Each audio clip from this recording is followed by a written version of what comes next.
Hey there, lunatics. Today we have got 10 tips and tricks to help you out in Hytale. Now, whether you are a new player or you are an experienced player, there should be something for everyone here in this video. So, hope you all enjoy. Let's go ahead and get started. If you're thinking of buying Hytale but haven't yet, please use my creator code MADHOUSE upon checkout. It helps to support the channel, and I would greatly appreciate it. Thank you so much for your time and your energy. The builder's hammer is an extremely versatile tool. Now you can craft this at the workbench. You can make either the crude builder's tool for some rubble, plant fiber, and sticks, or you can make an iron builder's hammer for iron ingots, light leather, and linen scraps. If you have this hammer in your inventory and you have, let's say, stone brick, that's what I've got, but really any block in your inventory, hold down Q and you will be able to choose all the other options that block can be turned into. So I can just turn my decorative block into stone brick, into ornate, and I don't have to come back to the builder's workbench every time. I can just do it by holding down Q. When you're down in the mines, you could easily use torch placement in order to kind of help you figure out where you're going and where you've been. But you can also use the builder's hammer. I've got this here and I want to indicate that going back up, this way is where I want to go. So let's just go ahead and use the builder's hammer here and here and here. And we'll just do that and that. And I will put one right here, and I'll builder's hammer it a little bit to make it at least look somewhat like it. In this case, I created a T, but you can create arrows or any other indicator that kind of helps you, and you can do it on the wall, you can do it on the ground. It really just depends on how much room you have. So like I can just sit here and be like, all right, let's just go here, and then we have got, there we go. I can even do that. Whatever. Anyway, this indicates to me, point and go in this direction. Or I'm like, oh, I went the wrong way. Let's just put this back and we'll get rid of that. And we want to indicate that that is the direction we go. So you can create whatever works best for you, but you can alter and change the landscape literally around you so that you can create little signs that help take you wherever you need to go.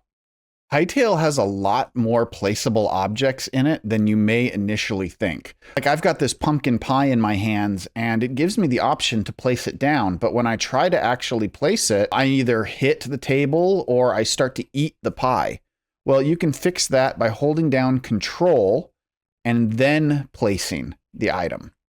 That will turn off your eating function or one of the other functions if it's a different item that's not food but won't place. Like there are some things like sometimes these scrolls won't place down properly. And if you hold down Control, then they will place just fine. There's actually a lot of stuff that you can use as fuel in the furnaces. Like you probably already know that you can use sticks or that you can use wood. If you notice on the screen here, everything that isn't grayed out is available to be used as fuel. So I'm perfectly capable of using tree sap if I want as fuel, or plant fiber. Charcoal, which is a byproduct of all of this, also works as fuel.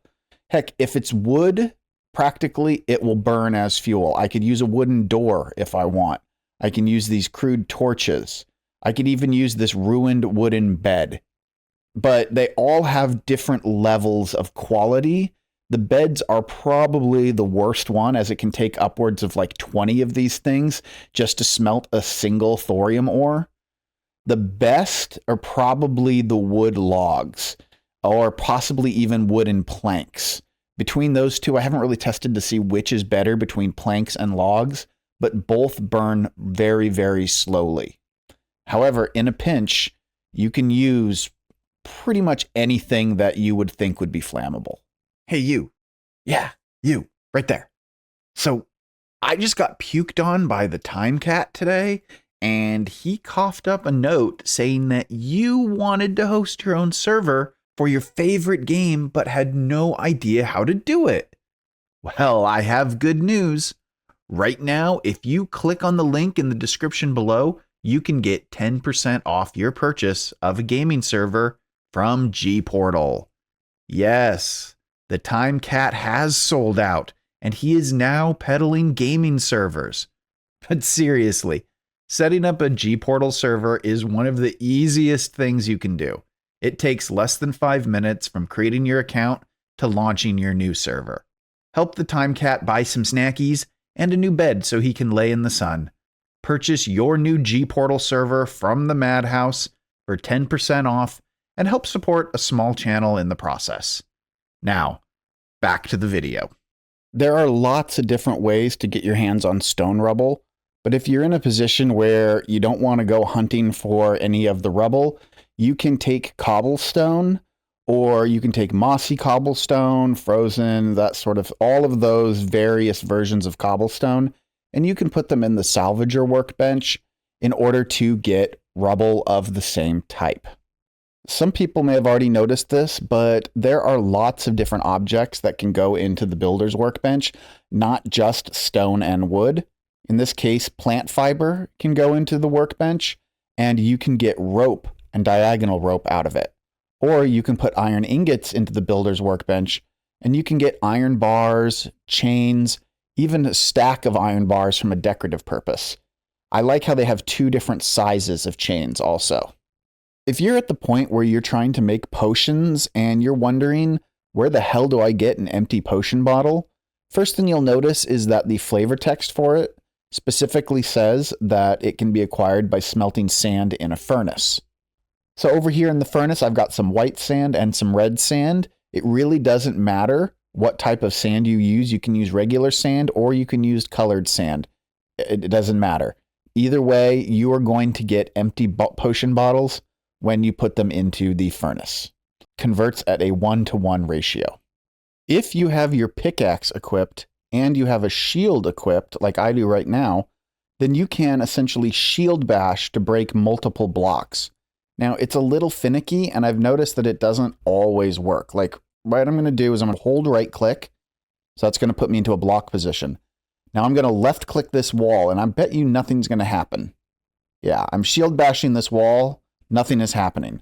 It's like if it's just a straight flat surface, nothing happens. But if you do something like hit a stalagmite, hit one of these protruding blocks, then it can break multiple ones at a time.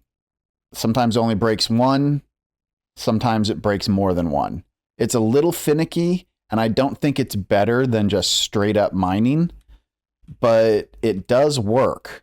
So if it's something that your pickaxe may be broken, you could take your shield and give yourself a little bit of an extra boost.